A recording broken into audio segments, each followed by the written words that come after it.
টিমের কাছে আমার মনিটাইজেশন রয়েছে। একবার সেটআপ পাইলে আমার মনটা ভালো হবে রে।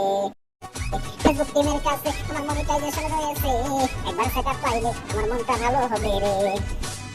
আরে ভাই, প্রথম যেদিন বিল্লাল বলেছিল 3 মাসে 44 লক্ষ টাকা ইনকাম করেছে, সেই দিনের পর থাইকা ফেসবুকে অনেকের কাজ করতে উৎসাহ জেগেছে।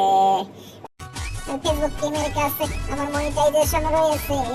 একবার সেটআপ পাইলে মনটা ভালো হবে রে। আরে ভাই, সেই দিনের ঘটনার পর থাইকা প্রতিটি এলাকার আনাচে কানাচে নতুন নতুন কন্টেন্ট ক্রিয়েটরের জন্ম হয়ে আছে। ফেসবুক টিমের কাছে আমার সেটআপ রয়েছে। ফেসবুক টিমের কাছে আমার মনিটাইজেশন রয়েছে।